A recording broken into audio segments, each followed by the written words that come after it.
Hello, students. Today is Monday, February 7th. It is the first day we are back on campus having face-to-face classes, although this class, as you all know, is going to be online. So whatever, but it's kind of a big day for me. Thank you for everyone who introduced themselves on the discussion board. We are a large class. It's impossible to introduce everybody, but Erin, I want to give a shout out to Erin. Erin is an intern at the Dr. Phil show, which I think is very cool, and maybe she will get some good stories out of that. Then I want to say also hello to Mal. Hopefully I'm pronouncing your name correctly, Mal Kimura. She is an exchange student visiting us from Japan, wants to learn about advertising and then take that knowledge from the US back to Japan to make commercials and advertisements in Japan. And she likes shabu shabu. I think that's where there's like a pot of boiling water and you dump the food in and it cooks very quickly. I think that's what shabu shabu is. Hello, Mal. And then Sophia Pinto. She actually has her own magazine, like kind of a fashion culture magazine called The Look. I think that's very, very impressive and cool. And Sophia also says she is interested in user interface and user interface design, which I think is a growth area, definitely a growth area as more and more people spend more and more time on electronic devices. And then finally, Carlos, I want to give a shout out to Carlos. You got a very interesting discussion board post. Carlos knows 5 kinds of martial arts and has 11 different animals. So Carlos, wow, that's pretty cool. All right, that's some people in the class. Now, some things that are going on in the news right now. Some of you, many of you, most of you, I don't know, are probably following this story about Joe Rogan on Spotify. He has a very, very popular podcast, an extremely popular podcast, and he gave some information about COVID-19 and vaccines, which a group of doctors, in fact, it was 100 doctors, nurses, and medical professionals felt the information that he was giving was incorrect and wrong. And they wrote to Spotify and said, you should put a disclaimer or pull down this information or limit what this man says because he's spreading false information. And all of us want to get COVID behind us and get over COVID. And it's difficult if someone is putting out false information. Well, Spotify, because Joe Rogan makes so much money and is so popular, said they're not going to do that. They did put a disclaimer before his podcast saying, if you want factual information about COVID, go to this website, but they're not going to take him down. A number of musical artists, including Neil Young. Neil Young is very famous. I mean, he's from before your time probably, but Neil Young is very, very famous. Neil Young and other artists have pulled their music off Spotify in protest, saying they do not want to be part of this organization that knowingly puts out false information. Later in the semester, there was a module about regulation of electronic media, and there was something we will discuss called the Fairness Doctrine. And remember this Joe Rogan story when the Fairness Doctrine comes up and whether or not it should be revived.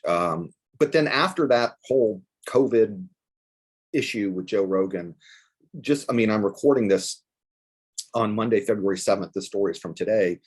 I guess all these videos came out of Joe Rogan using the notorious N-word, and they pulled a bunch of his episodes from the past. They're still not going to fire him. But anyway, I think this story has legs, as they say, and is not going away. And then the other story I wanted to bring up, this is going on right now, and this relates to the stuff we've been reading about. Sarah Palin is suing the New York Times. The New York Times wrote an editorial in 2017. Okay, so the editorial's from 2017, referencing a shooting that happened in 2011. Okay, a politician, Giffords was her last name. What's her name? Yeah, Gabrielle Giffords was shot, as well as 6 people were killed. It seems to be a politically motivated shooting.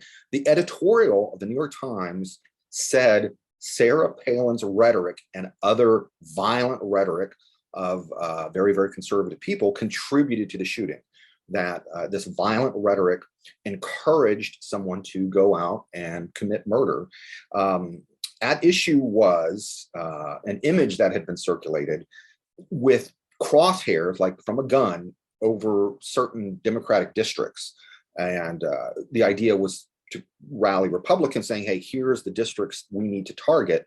The editorial said that the crosshair had been put over a person, Gabrielle Giffords in particular. So this would be like, seems like a clear inducement to violence. That was a mistake. The New York Times had made a mistake.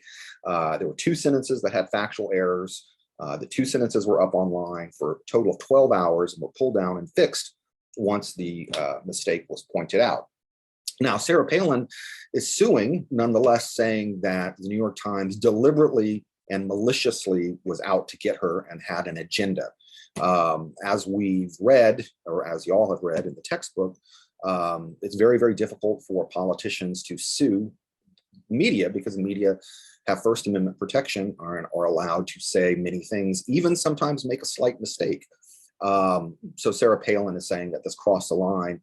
If I don't think she will, but if Sarah Palin were to win her case against the New York Times, and again, I don't think she will, this could have huge, huge, massive ramifications and make it much, much easier for politicians to sue other media outlets. So pay attention. That's why Sarah Palin is in the news. And I don't know what's going to go on, but if there is some sort of decision, I'll share it with you. Okay, for this week, okay, the topic is ethics, okay? I'm looking at module 3 right here. This stuff is due this coming Sunday, okay? There's a bunch of videos right here. There's no questions embedded in them. Just watch these videos. They're pretty well done from another university. They're very short videos. Watch these videos. They talk about different ethical concepts and fundamentals of ethics. Now we have these different professional codes of ethics, SPJ, Society of Professional Journalists, and then the PRSA, Public Relations Society of America, their ethics. And then I also found this from the Federal Trade Commission, guidelines for social media influencers. So take a look at this stuff, okay? It outlines the kinds of things that media practitioners should not be doing, okay? When they make ethical mistakes, they are in violation of these codes of ethics. They're not going to be held criminally responsible if you violate a code of ethics, but you could lose your job and embarrass yourself and embarrass your company. Okay, after you read the codes of ethics, look at the videos, come down here and then post on a discussion board, okay? I've left very clear instructions. Find something that you think is an ethical mistake, an ethical lapse by someone who works in the media industry, okay? I'm not talking about baseball players cheating or a guy who runs a business embezzling. You know, did a reporter say something wrong and was that an ethical lapse?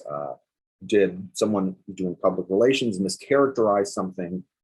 Someone who does advertising, are they taking money under the table and not disclosing that they're doing paid advertising? All of these things are ethical violations. So hopefully when you watch the videos, look at the codes of ethics, read the instructions, it'll be pretty clear. And that's basically it. Okay, that's the update for Monday, February 7th.